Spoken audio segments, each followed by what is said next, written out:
Prysm, what I wanted to show you now is the basic talk track that we go through. And in this scenario, we are a company called Smartify, which is an app builder, and they're doing this for a smart city development. So what I'm going to do here first and foremost is get out of our introductory workspace. I'm going to click the workspace tray icon at the bottom here, and I'm going to tap my second workspace. Most ideas start with research. And what you have over my right shoulder is a market research workspace. Now, I typically advise people don't try to get too cute in describing what market research is or trying to put yourselves too much in the client's shoes. Let them tell you how they would see this in their own world. What we're trying to demonstrate for them here is a really compelling pain point, which is you want to see a lot of data simultaneously because you recognize, for example, in this infographic, really what's important is this middle graph right here. And then in this multi-page PDF, it's really just these couple of graphs right here that you want to compare here to here simultaneously. This is a new paradigm for market research. It's a way to get out of that PowerPoint mentality of linear-based thinking into more of a holistic visual way of comparing data in two separate sources, right? So most ideas, of course, start with the market research. And then what you're going to do next is start putting that into a particular product. And so what we're looking at here is how would the interface work, right, for our fictitious mobile application. And most applications start with something basic like wireframe drawings, right? So this is a designer that's taken a piece of paper, they've outlined or sketched what they want it to look like, and then they typically send that over to somebody who has access to the web-based or app-building tool to compare, to say, okay, well, how does what I drew here compare to what you've developed for me? So first thing they're going to say is, well, you know, these four icons, I really wanted them off to the side in context of some particular idea, right? So I'm going to circle that using my annotation tool, and I'm going to say, you know, move right. And then what I'm going to do is I'm going to share that. Now, by clicking the share button, this pop-up appears and it defaults to share it to me, right? So if I'm the one that's uploaded this content, of course you're going to want it to send it to yourself, but maybe the designer is also in this project with you. And so what you're going to want to do is tap that second one, which is I want to share it with all other project participants. If I uncheck that, it goes back to me. And so what this sends is a file. It's just an image of this annotation, and the designer can then make the edit as it was originally designed here. So I'm going to erase that for a second. And again, you know, I don't try to belabor this point too much. It's really about how do you share, okay, what was done beforehand with what was done at the same in the second step of after building the tool. So as we continue to build our app, it starts to take a little bit more shape in the mobile phone perspective. So one of the things that you're going to see in this workspace is this image in the upper left of the corner here. And this is actually a workspace snapshot of a project beforehand. So if you look at this particular page, we actually had 4 different colors of how could we color our app. What was the UI for our particular app? And what's great about this is we actually have the voting for each of the 4 levels. And we actually can see, okay, we went with the bottom 2, which is a black and a dark blue. We didn't like black and red. We definitely didn't like yellow. We can also see who voted on what. So there's also context to that meeting as I bring it forward. Now, how do I do that? And, you know, it's very simple. So in Prysm, we don't have too many buttons around the outside of the screen here because we're trying to maximize the real estate for the assets. So what I do is I hold my finger for a couple of seconds. You see that this menu comes up, and I'm going to go to my tools, and I have this option for a full screen snapshot. So what this does is it allows me to take a full screen snapshot just like you would on your mobile device. I click save, and now I'm going to get a preview of that right here. What this becomes is a saved file that I can bring forward or bring backward into any of my workspaces.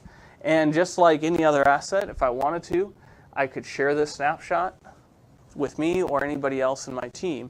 So what we're really trying to address here is don't take a picture of a whiteboard or the projector with your phone anymore.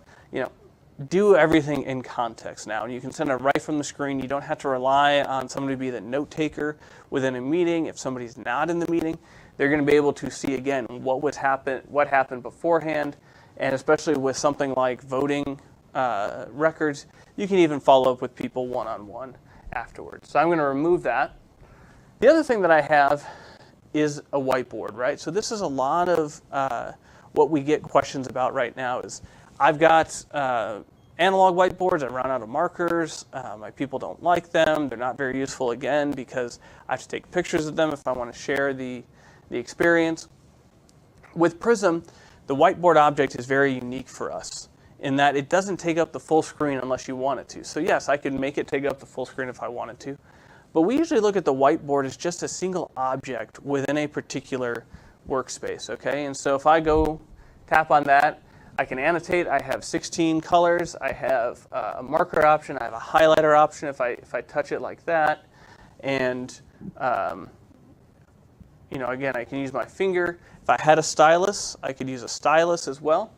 We also have an undo and redo button. So if you make a mistake, you have that ability to undo it, make the edits you want to, redo it, so on and so forth. But as I said, whiteboards are just a simple object for us, right? And so if you fill up that whiteboard, very easy to go back to your tools button, add a second whiteboard. And you can have multiple whiteboards or as many as you need for that particular meeting. And so again, we'll typically see these in design reviews. And we're going to continue on in our project, which is, okay, we're doing the final mock-ups. Now we're doing the final kind of approval of all the assets. So you can see, okay, probably in the previous meeting I just showed you, we decided to go with black and blue for our UI. You can see that my snapshot was right here. You can see that I even had the whiteboard right there, some action items to do. I have all that context from the previous meeting. I can cover off everything in 1 minute and we can get on with the content that we wanted to really talk about. I have sticky notes that I've added to continue to take notes on this meeting, and I have my next steps and deliverables.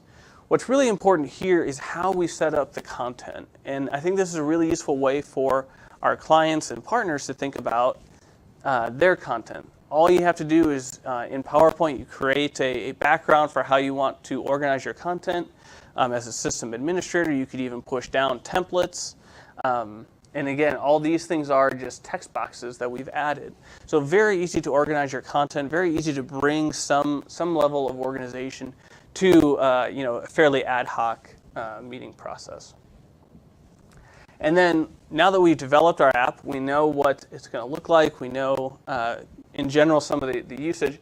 What we need to do then is brief people on the asset, right?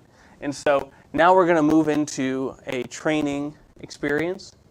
And so what I have right here is, again, a very, very common request we get is how do PDFs work, right? So PDFs, or not PDFs, but PowerPoints.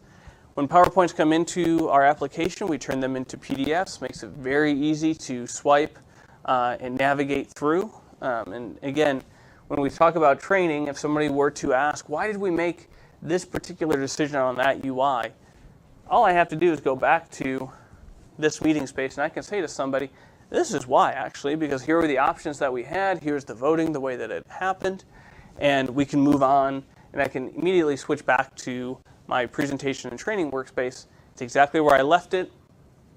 All my assets are here as well. And then what I have over here is the ability to seamlessly transition from one place to the next, right? So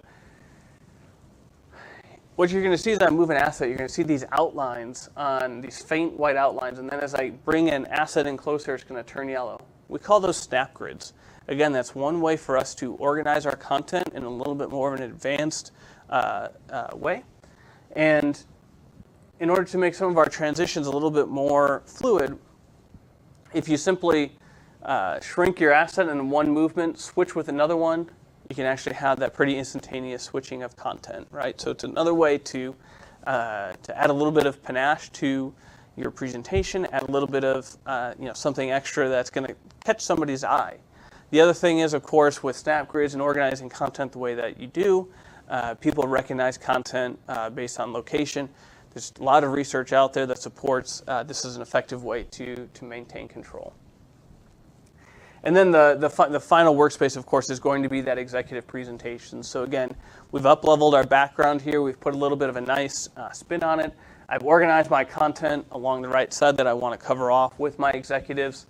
I have my PDFs here. I have some basic research. But again, if I ever need to hit a particular research piece, if an executive asks where did that assumption come from, I can immediately go back to my market research use case here, all the way back to the beginning in one workspace and show them how the idea developed into the outcome that I'm presenting to them as well.